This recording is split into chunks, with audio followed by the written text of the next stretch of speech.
Hey everybody, it's Jason with Parallel Reality coming back with you today with an article from the Federalist. This is dated July 7th.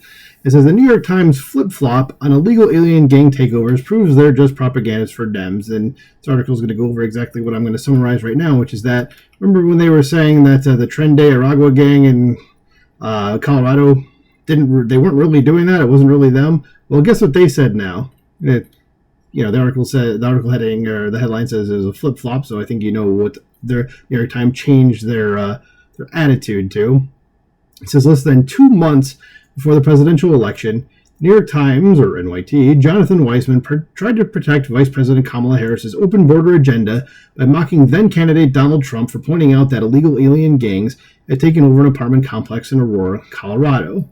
How the false story of a gang takeover in Colorado reached Trump, Weissman wrote. Is that the link to the actual article? Well, you can go ahead and click on it there. I'm not going to. I think the New York Times site is a pay-only site. I could be wrong. I don't go to it, and also I don't care because, as the headline said, they're propagandists. So it says, caught in the middle are a number of migrants living in dilapidated apartments that Aurora officials now call squalor, amid criminal elements, not widespread gang activity, unable to find or afford better, the story read. If you only read Weissman's report, you would have believed the real problem was just an out-of-state landlord who didn't feel like fixing up a few units. As Weissman put it, the landlord offered a new argument for why it couldn't repair the buildings. Venezuelan gangs had taken over, and the property managers had been forced to flee.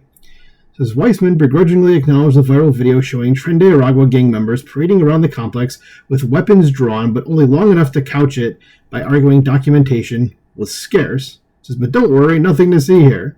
And what you were seeing from Trump was nearly fear-mongering, exaggerations, and outright lies, according to Weissman. So, of course, it's because it's something that would help Trump. They're just going to be like, nope, that thing that is obviously happening, that we have footage of and everything, nope, it's not actually happening.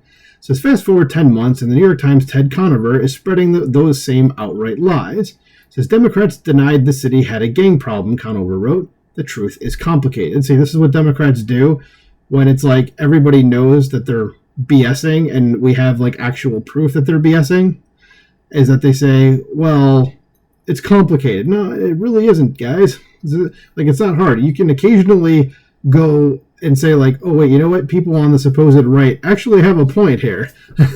Like they were right about this. It's not a difficult thing to do. It's okay. Says the presence of young men with guns in the apartment complex, called The Edge at Lowry, was not a rarity, Conover wrote, detailing gruesome details of the gang violence plaguing the complex. Conover reports what the Times pretended was false before: illegal aliens and gangs seen by residents carrying pistols and an assault rifle in the hallways. He points out that Democratic politicians and activists tried to erase the gang activity in the city as a right-wing hallucination. Well, you did. Says, but it wasn't just Democrats who denied the problem. It was the New York Times itself. Says, nor is the truth complicated. The media's cover-up was. Yeah, it's like, guys, either it happened or it didn't, and we can see that it happened, and you're trying to say it didn't. You're not the good guys here.